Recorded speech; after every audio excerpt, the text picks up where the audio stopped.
What's the fire? kulanti wanaagsan khiyaarteena meel kasta oo aad joogtaan soo dhowaada xiisadda bariga dhexe oo weji cusub yeelatay isla markaana Mareykanka oo qirtay in laga dilay askar ka mid ah ciidamadii Mareykanka ee ku sugnaa dalkaasi Urdun in ka badan 16 askari oo lagu soo warramayo dhaawac inay soo gaareen oo ciidamada Mareykanka ka tirsanaa askarta Mareykanka uu sheegay oo la sheegayo inay ka badan yihiin tirada uu soo bandhigay iyo waliba xaaladihii ugu dambeeyay ee bariga dhexe Iran oo ku amartay wadamada khaliijka in eraboradoodu iyo dekadahoodu ay baneeyaan isla markaana toos ay u duqeyn doonto xaaladda bariga dhexe oo argagax isku bedeshay isla markaana habeen kale oo murugsan oo laga soo sheegayo guud ahaan bariga dhexe wararkii ugu dambeeyay ee dalkaasi Iran guud ahaan wadamada khaliijka iyo waliba Mareykanka weerarada uu ku hayo gudaha magaalooyinka dalkaasi ayaan tabintan kugu soo gudbin doonaa sidoo kale hadalkii uu jeediyay hogaamiyaha dalkaasi Iran Ayatollah ayaa qayb ka ah soo dhawaada meel kasta oo aad joogtaan waa fiidnimo sabti ay sii baxayso axadii ay soo galayso 18 bisha July sanadka 2026 soo dhawaada daawadayaal muuqaalkan oo dhameystiran aanu ku bilownay hogaamiyaha dalkaasi Iran Ayatollah Mujtaba Khamenei afka ayuu furtay markii ugu horeysay ayuu isagu ka hadlay xiisadda bariga dhexe xiisaddu waxaad moodaa inay sii kordhayso isla markaana saacadda ka dambaysa wiji kale ay yeelanayso duqeymo ayaa ku socda qaybo badan oo ka mid ah dalkaasi Iran gaar ahaan magaalooyinka xeebta Iraaniyiintu waxay doonayaan iyaguna inay ka jawaabaan iyagoo beegsanaya saldhigyada iyo kaabayaasha ciidamada Mareykanka iyo danaha Mareykanka ee wadamada khaliijka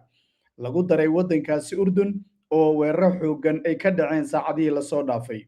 hogaamiyaha dalkaasi Iran Ayatollah Mujtaba Khamenei oo isagu hadal jeediyay ayaan hadalkiisa ku bilaabi doonaa Ayatollah fariintan uu isagu soo diray waxa uu kula hadlayay shacabweynaha dalkaasi Iran Mareykanka oo ka hadlay heshiiskii burburay wadamada khaliijka iyo waliba Trump hogaamiyaha sare ee dalkaasi Iran Mujtaba Khamenei ayaa isagu waxa uu u hanjabay dowladda Mareykanka isagoo sheegay in cashar weligii aan la ilaabi doonin ay u dhigi doonto jamhuuriyadda islaamiga Iran dowladda wadankaasi Mareykanka wuxuu Mareykanka ku tilmaamay shaydaanka weyn sida hadalka u dhigay isagoo ku eedeeyay inuu jibiyay heshiiskii safgaradka ahaa ee memorandumka ah ee Mareykanka Iran ay wada galeen Khamenei ayaa waxa uu xusay in jibinta heshiiskaasi ay cadeysay in saxiixa madaxweyne Donald Trump uusan lahayn wax kalsooni iyo qiimo wuxuu yiri waa bilaa qiimo laguma kalsoonaan karo markaasi tani waa fariintii ugu dambeysay ee Khamenei ee markaa la baahiyay sabtidii laakiin weli ma qaliyo muuqaal iyo codkiisa xitaa lama hayo tani markii la dilay aabihii odagu waa ka dhacay ma uusan soo muuqan waxaana uu sheegay in Mareykanka uu doonayo inuu horiyo colaad cusub oo gobolka sida hore aan u sii sheegnayba Mareykanka waxa uu bilihii ugu dambeeyay wada hadalka iyo ka raadinayay sidii koobka adduunyada isku dhaafin lahaa koobka adduunyada oo soo gabagaboobi doona maalimada berri toolaana isniintii wuxuu ballan qaaday weeraro hor leh in markaasi ay geyn doonaan marka oo ay ku beegsan doonaan magaalooyin hor leh oo dalkaasi Iran Khamenei wuxuu sheegay markaasi fan kaliya talisnimo arxan darro iyo waliba waxyaabo kale la mid ah inay astaan joogto u tahay siyaasadda Mareykanka wuxuu ammaanay ciidamada dalkaasi Iran dagaalyahanada koonfurta dalkaasi isaga oo sidoo kale ka hadlay arrimihii ugu dambeeyay ee wadamada bariga dhexe iyo sida ciidamada Iraaniyiintu ay ugu dagaalameen dalkooda iyo beegsiga ay beegsadeen wuxuu ku tilmaamay cadowgooda sidoo kale waxa uu sheegay in maalmihii la soo dhaafay ay muujiyeen awood aad iyo aad u cabsi gelinaysa Mareykanka Iran wuxuu ugu baaqay shacabka iyo madaxduba inay u midoobaan sida waqti xaadirka looga hortagi lahaa dalka Iran oo qatar gala midnimaduna ay tahay furaha sharafka madax bannaanida iyo guusha Iran waxa uu uga digay siyaasiyiinta iyo shacabka inay ka fogaadaan khilaafaadka gudaha si ay cadowga uga faa'iideysan Khamenei ayaa wuxuu sheegay in Iran ay si ilaalinayso isku duubnideeda Mareykankana ugu dambeyn ku qasbanaan doono in dib u gurto fariintan ayaa ka timid hogaamiyaha ugu sarreeya dalkaasi Iran Mujtaba Khamenei waana fariin adag oo Mareykanka hawada toos loogu marinayo maalintii toddobaad oo xiriira ayaana duqeymo ay ku soconayaan jamhuuriyadda islaamiga Iran laakiin iiraan waxay muujisay in waxa ay samaynayso aysan ahayn wax la iska yiri duqaymo xooggan ayay si ba'an ugu beegsanaysaa magaalooyin waaweyn oo ku yaala dalkaasi waa dalalka khaliijka lagu daray urdun halkaas ay ku yaalaan saldhigyo waaweyn oo maraykanku ay ku leeyihiin haddaba iiraan iyo weliba maraykanka dagaalkoodu halkee buu ku dambayn doonaa sida muuqata lama garanayo xiisadda laakiin faahfaahinno laga helayo ayaa waxay ku warramayaan maraykanka inuu soo gaaray khasaare baaxsan duqaymihii la beegsaday saldhigyadiisa qoraalkan aad arkaysaan waa barta rasmiga aljaziira wuxuu daabacay washington inay sheegatay 2 askari oo ka mid ah askartoodu in lagu dilay duqaymihii ka dhacay toddobaadkan urdun dabcan shalay hore ayaa la tilmaamayaa waxa la duqeeyay goobihii ay ku sugnaayeen macnaha iiraan waxay sheegayso waa run markaa urdun wasiir ka mid ah dowladda urdun ayaa soo baxay isla markaana yidhi annagu maraykanka maba noo joogaba saldhigyaba kuma laha markaa isagoo been u sheegaya shacabkiisa markaasi laakiin dowladdii uu lahaa nalama joogto ayaa soo baxday isla markaana waxay leedahay washington 2 askari ayaa laga dilay saldhigyadooda mid ka mid ah ee dalkaasi urdun ku yaala hal askarina meel cirib iyo jaan uu dhigay waa la la'yahay gantaalkii miyaa ku dhacayo waxba miyaa uu ka fiigi waayo ma la waayey ninkii markaasi xataa kabtiisu waa la la'yahay baa leey ma orday oo ma baxsaday ninkii dib dambe markaasi meel miyuu ku gabanaya lama garanayo marka haddii meel wax ku dhacayeen isagoo jooga baa la ogaa wixii baa dhacay askartii qaarkood way dhimatay qaar fara badanna waa dhaawac weliba waa tirada markaa maraykanka uu sheegay markaa ama Centicom ay sheegeen laakiin wararka qaar waxay leeyihiin 13 askari dhaawacoodu toddobaadkan kaliya ayay sii marayaan 13 askari toddobaadka ayay sii marayaan markaa dhimashaduna aad bay u sii kordhaysaaba markaas tirada maraykanka uu sheegtay tan iyo dagaaladu 16 bay lagu tilmaamaa laakiin tirada duqeyntan shalay hore dhacday kaligeed ilaa iyo maalmihii la soo dhaafay ilaa toddobaadkan ayaa la tilmaamaya inay tahay mid aad iyo aad uga ballaaran marka la barbar dhigo duqaymihii hore dhici jiray iyo weliba khasaarihii gaari jiray maraykanka lafsadiisu duqayn xooggan buu u geysanayaa dalkaas iiraan waxaa la tilmaamayaa magaalooyin waaweyn ee dalkaas iiraan in la duqaynayo sidaad arkaysaan buundooyin ka mid ah buundooyinka ku yaala dalkaas iiraan gaar ahaan magaalooyinka xeebta ayaa la duqaynaya ujeeddaduna waxay tahay in magaalo kale aysan u soo gurman sidoo kale ay rabaan ciidamo inay ku dejiyaan oo markaas iyagu ay qabsadaan waxaa la rabaa halka ciidamo in lagu dejiyo oo ciidamadaasi iyagu marka la dejiyo kadib loo furo wadada ciidamada mucaaradka ah ee kurdiga ee ka dagaalamaya dalkaasi Ciraaq iyo waliba kuwa kale ayaa la rabaa sidoo kale inta la soo daabulo iyaguna meelo gaar oo dalkaasi Iiraan ah in la geeyo laakiin Iiraan way ka warqabtaa ayaa la yiri waxa ay doonaysaa waqti xaadirkan in si baan ay uga hortagto duqeymahaasi laakiin mar kasta oo la isku dayo xitaa in dib u habeen lagu sameeyo bundooyinkaasi maraykanku wuxuu duqeynayaa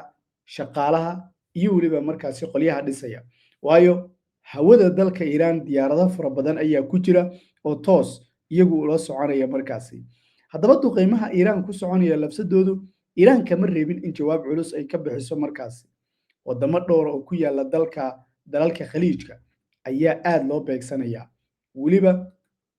saacadihii ugu dambeeyay aad iyo aad bay u sii kordhayaan markaasi tirada maanta ay noqotay dowladda Mareykanka in si toos ah u sheegato 2 askari oo Mareykan inay ku dhinteen dalkaasi Urdun sidoo kale 4 askarina toddobaadka laga dhaawacay laakiin warbaahinta madaxa bannaan ee Mareykanka ayaa waxay qoraysaa in ka badan 13 markaa toddobaadka kaliya inay sii marayaan tirada dhaawaca laakiin Mareykanka ayaa maalba markaasi waxa uu isku dayaa in si tartiib isagu soo bandhigo khasaarihiisa markaasi ciidanka Urdun waxay sheegeen inay soo rideen 3 gantaal oo laga soo tuuray dalka Iiraan kuwaas oo ku soo wajahnaa dhulka boqortooyada sida iyagu ay sheegeen laakiin cidda soo ridaysa waa Mareykanka wasaayo saldhigyadiisii ayaa la beegsanayaa laakiin Urdun waxay leedahay anaga ayaa soo ridnay Associated Press ayaa waxay sheegaysaa tirada dhimashada Mareykanka in ay sii dhaaftayba 16 askari tan inta dagaaladu ay bilowdeen 430 askarina dhaawaca la sheegayo markaas inay hadda sii dhaafayaan haddaba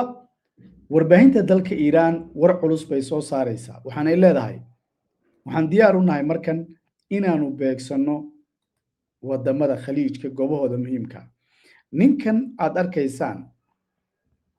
Trump haddii uu sii wado duqeymaha u geysanayo marka uu ku taarget gareynayo goobaha madaniga wadamada khaliijka gaar ahaan imaaraadka carabta ayaa noqon doonta wadanka xiga sidaas yaa dhahaya ma qof caadi ba ninka sawirkiisa intan aad ka arkaysaan waa khabiir dhanka istaraatiijiyadda sidoo kale wadahadaladii Pakistan ka dhacay Mareykanka iyo dowladda wadankaas Iran dhex maray waxa uu ka ahaa xubin asaasiya aad buna markaasi isagu uga warqaba siyaasadda gudaha dalkaas Iran sidoo kale galaangal xoogan ayuu ku leeyahay ninkan xubin kamid ah guddigii dowladda Iran u dirtay hadalka ayuuna kamid ahaa wuxuu leeyahay haddii ay sii socdaan duqeymaha goobaha madaniga ee Iran laga beegsanayo Mareykanku uu isagu sii wado Trump u geysanayo imaaraadka ayaa ku xigi doonta markaas ma isaga keligii ayaa yiri maya waxa jirta hadalla culus oo ka imanaya saraakiisha sarsare ee dowladda wadankaas Iran warbaahinta dalkaas Iran ayaa waxay baahisay Iran inay u digtay suurtagal inay tahay saacadaha soo aadan inay beegsato goobo muhiim oo ku yaala khaliijka haddii uu weeraro Mareykanka gudaha dalkaas Iran kaabayaasha dhaqaalaha iyo goobaha madaniga wakaaladda wararka ee Faris ee dalkaas Iran ayaa waxay qortay ila wareedyo military in Iran ay u sheegeen in haddii Mareykanka uu weeraro kaabayaasha military ee kaabayaasha marka Iran ee dhaqaalaha waxa si degdeg ah loo faarujin doonaa garoonka diyaaradaha gaar ahaan labada garoon ee waaweyn ee ku kala yaala magaalooyinka Abu Dhabi iyo waliba Dubai labada garoon ee diyaaradaha ama garoomada diyaaradaha Abu Dhabi iyo markaasi Dubai sidoo kale dekada magaalada Fujairah iyo waliba dekada kale ee Jabal Ali oo ah mid istaraatiiji ah dadkana waxa looga faarujinayaa baa leeyahay si loo yareeyo qasaaraha shacabka maadaama Iran ay jawaab celinay sameynayso marka ninkan hadalku iskama soo dhigin laakiin saraakiil kamid ah dowladda wadankaas Iran sida warbaahinta u siiyeen ayaa lagu soo waramayaa isaguna inay u soo dhiibeen xogtan marka isla ishaasi ayaa waxay sidoo kale sheegaysaa in Iran ay si marka aysan sugi doonin haddii Mareykanku uu weeraro oo weerarada xitaa ay sii socdaan jawaab bay qaadi doonaan 48 saac ay soo aadan ayaa leeyahay Mareykanku isagu jawaab culus buu sidoo kale qaadi doonaa maxaa yeelay diyaarado kale oo nooca shidaalka qaada AC-130 la yiraahdo ayaa Jarmalka iyo waliba saldhigyadiisii NATO kasoo marka Yurub kasoo baxay isla markaana ku soo fool Israa'iil iyo waliba wadamada khaliijka warbaahintu waxay inta ku dartay in qorshaha sidoo kale uu ka mid yahay weerar in lagu qaado xarumaha sifaynta biyaha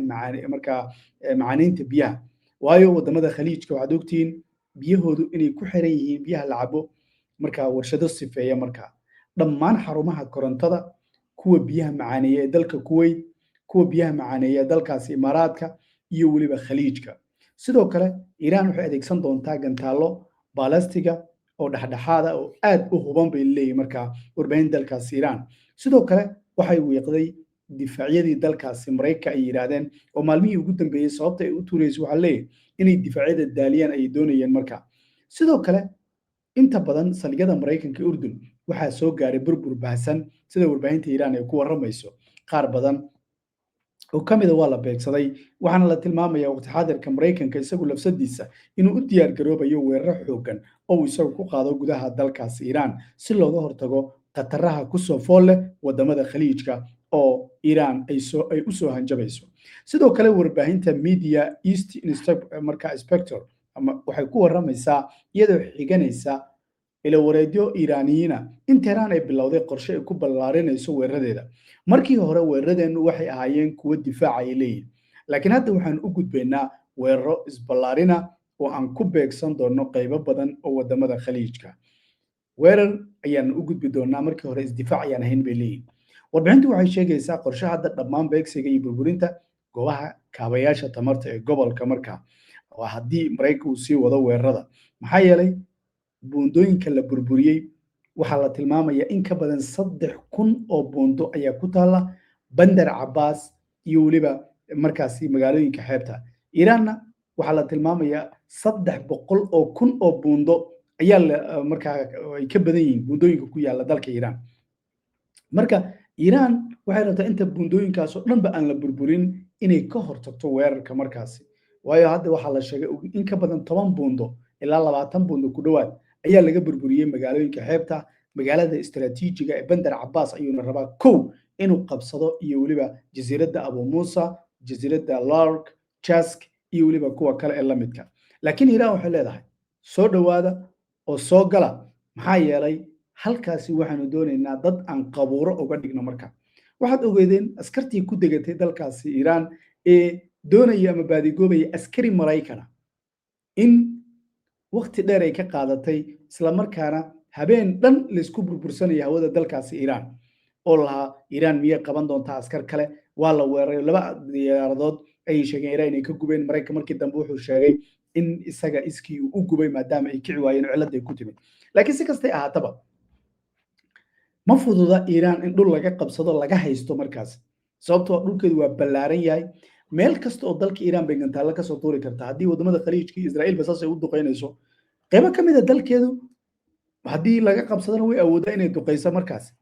marka xiisadu ma sahlana waana sii ballaaranaysaa baa leeyahay aad iyo aad bayna khatartu usii kordhaysaa saacad kasta ayaana leeyahay xaalka meel halisa ayuu isagu gaari karaa wararkii ugu dambeeyey waxay sidoo kale tilmaamayaan xuutigu wuxuu qorsheynayaa inuu soo galo dagaalka wararka hadda ka imaanaya Iiraan iyo weliba kuwa kale laga helayo haddadan aan kula hadlayo qaraxyo ayaa laga maqlayaa Bandar Cabbaas waxaana markaasi ay la xiriiraan qaraxyadaasi ciidamada ilaalada kacaanka dalka Iiraan ayaa ku tuuray maraakiib oo duqeeyay maraakiib nooca markaasi madaniga ah oo rabay inay maraan marinbiyoodka Hormuz kuwaas oo isku dayay inay maraan dhanka Cumaan digniin ahaan baa loogu tuuray marka waa la duqeeyay lama garanayo marka qaraxyadaasi in ay ku waxyeeloobeen maraakiibta duqeymaha xoogan la geystay marka sidoo kale ma aha baa la yiri marka duqeymo Maraykanka iyo weliba diyaaradihiisa dagaalka ay geysteen laakiin mas'uuliyiinta Bandar Cabbaas waxay leeyihiin waxaa gantaalo lagu tuuray qaybo badan oo ka mid ah maraakiib isku dayaysa inay marinbiyoodka Hormuz qaybta dalkaasi Cumaan u dhow ay maraan marka waa wararkii ugu waaweynaa uguna dambeeyay oo aan kugu soo koobay muuqaalkan kaliya waxaanu kaga baahanahay in channelka subscribe aad saarto aad sii share garaysid mahadsanidin saaxiibaya